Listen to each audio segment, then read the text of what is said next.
La louange des œuvres gardées par Dieu. Le cantique d'Anne, préfiguration de Magnificat. 1 Samuel 2:9.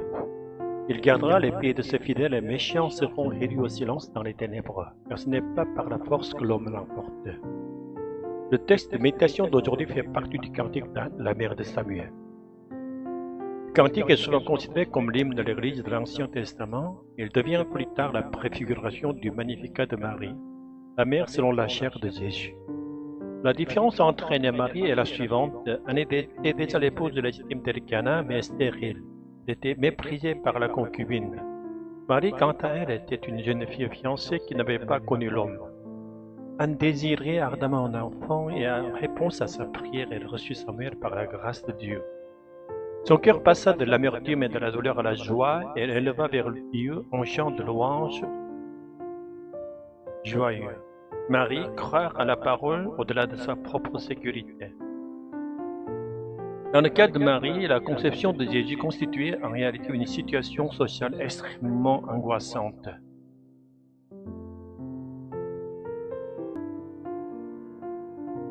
Personne ne pouvait croire qu'une vierge est conçue par le Saint-Esprit.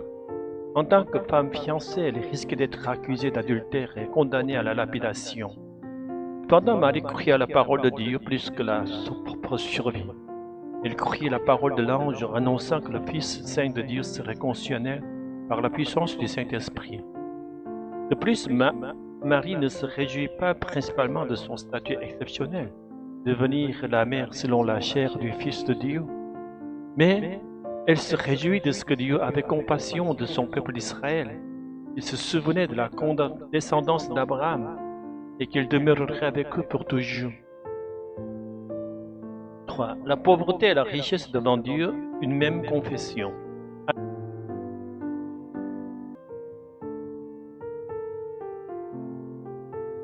Anne aussi ne se limita pas à se réjouir d'avoir reçu l'enfant tant attendu. La preuve en est qu'elle rendit cet enfant précieux à Dieu, permettant ainsi à Samuel de devenir l'un des plus grands prophètes d'Israël. Le cantique d'Anne, le Magnificat de Marie, proclame en commun que la richesse et le pouvoir de ce monde, tout comme la pauvreté, n'ont aucune valeur devant Dieu. Ce qui importe, c'est un cœur humble devant Dieu, comme Jésus l'a proclamé en première dans la béatitude du sermon sur la montagne. Heureux les pauvres en esprit, car le royaume de Dieu est à eux. 1 Samuel 2:7.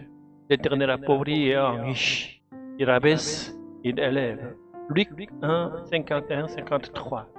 Il a déployé la force de son bras, il a dispersé ceux qui avaient dans le cœur des pensées orgueilleuses, il a renversé les puissants de leur trône et élevé les humbles, il a rassasié de biens les affamés et renvoyé les riches à vide. 4. Humilité, sainteté et protection par l'esprit. En concluant cette méditation, revenons au texte du jour. Anne prophétise que Dieu gardera les pieds de ceux qui aspirent à sa sainteté. Nous ne sommes pas seulement appelés à être humblement humains, mais à être humblement placés devant Dieu, et en même temps à être des personnes qui désirent ardemment la sainteté de Dieu et tendent vers ce désir. L'homme humble est celui qui reconnaît qu'il ne peut atteindre la sainteté par ses propres forces. C'est celui qui désire ardemment le Saint-Esprit, celui capable de donner cette sainteté. Et plus encore, à l'image de Marie, c'est celui qui accepte même les persécutions possibles sur ce chemin. Ce niveau-là ne peut être atteint par la capacité humaine.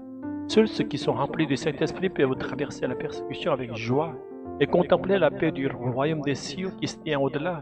Car comme Anne et Marie, ceux qui sont protégés par le Saint-Esprit sont gardés par Dieu.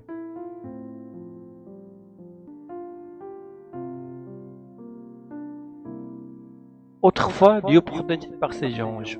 Désormais en Jésus-Christ, Dieu nous protège directement. Quelle protection pourrait être plus sûre que celle-ci? De même que Dieu protégea les 3 amis de Daniel au milieu de la fournaise ardente, le Seigneur gardera pleinement notre vie et nous fera vivre la vie de résurrection, une vie éternelle sainte. Alléluia, Amen.